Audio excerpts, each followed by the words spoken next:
Shalom saudara yang terkasih dalam Kristus. Salam jumpa dalam program Tuhan adalah Gembalaku. Saudara, setiap hari kita pasti banyak kali mengambil keputusan. Dari sejak kita bangun di pagi hari, sampai kita kembali tidur di malam hari. Keputusan yang diambil bisa berkaitan dengan kehidupan kita, pekerjaan kita, usaha kita, bahkan masa depan kita. Sebagian besar tampak sepertinya kecil dan sepele. Memberikan kembalian yang pas, atau mungkin memberikan giliran kepada orang lain, membagi waktu dengan bijaksana. Tetapi hari ini mari kita merenungkan bahwa di balik keputusan-keputusan kecil itu, Tuhan melihat sesuatu yang jauh lebih besar. Apa itu? Keadilan hati kita. Mari kita kembali membaca dari Amsal 16 ayat yang 11 dan 12. Timbangan dan neraca yang betul adalah kepunyaan Tuhan. Segala batu timbangan di dalam pundi-pundi adalah buatannya. Melakukan kefasikan adalah kekejian bagi raja, karena tahta menjadi kokoh oleh kebenaran. Saudara, di zaman dahulu, neraca dan timbangan adalah alat utama di dalam perdagangan. Tetapi sayangnya, ternyata banyak orang yang memakai timbangan dengan cara curang. Meletakkan batu yang berat di sebelah agar mereka bisa mendapatkan keuntungan yang lebih banyak. Ayat ini menegaskan bahwa Tuhan tidak hanya memperhatikan hasil jual beli, tetapi cara kita mencapainya. Saudara-saudara, Tuhan kita adalah Allah yang adil.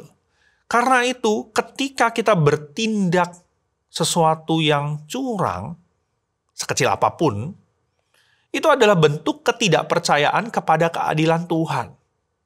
Kita tidak percaya kepada pemeliharaan Tuhan, berkat Tuhan.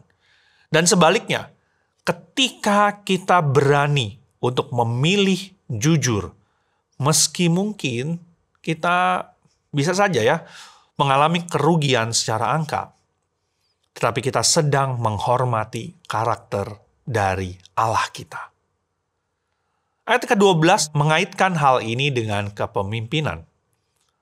Tahta atau kepemimpinan hanya bisa tegak bila apa? Bila landasannya, dasarnya itu adalah kebenaran. Entah kita memimpin di rumah, sebagai orang tua, di kantor, atau mungkin di komunitas kita. Sikap adil dan jujur adalah dasar yang Tuhan kehendaki dan Tuhan harapkan ada di dalam diri setiap kita. Dan dengan kita memimpin dengan jujur, dengan adil, orang lain akan menghargai kita. Orang lain akan bisa melihat kita, melihat kesaksian dari diri setiap kita.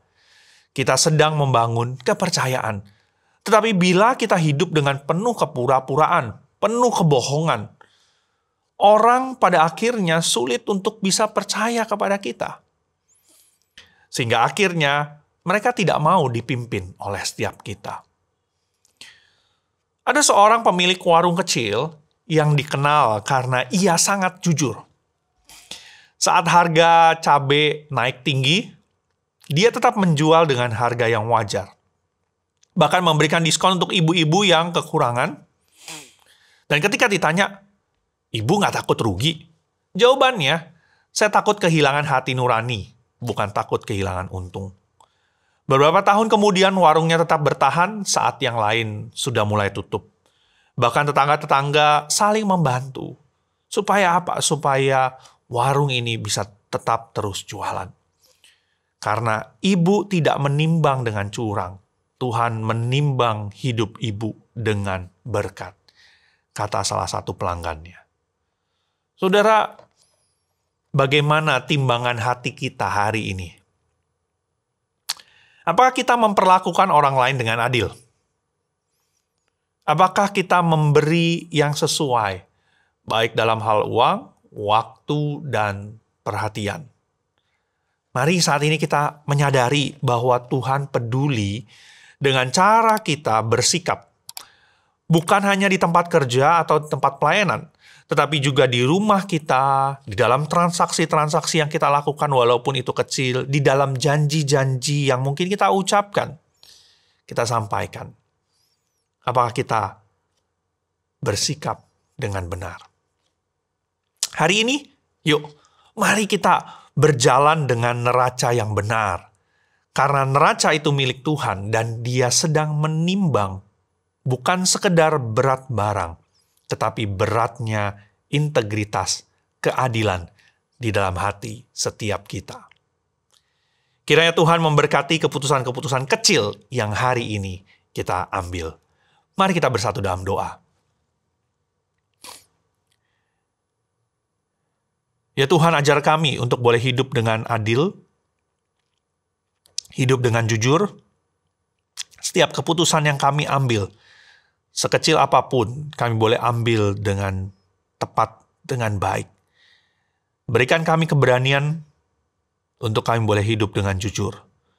Tolong kami Tuhan, bahkan mungkin karena kejujuran kami, ada saatnya kami mengalami kesulitan. Tapi biarlah kami boleh percaya kepada pemeliharaanmu, percaya akan kuasamu, percaya akan pimpinanmu. Tolonglah kami. Menyerahkan hari kami, hidup kami ke dalam tanganmu. Di dalam nama Tuhan kami, Tuhan Yesus, kami berdoa. Amin. Tuhan Yesus memberkati.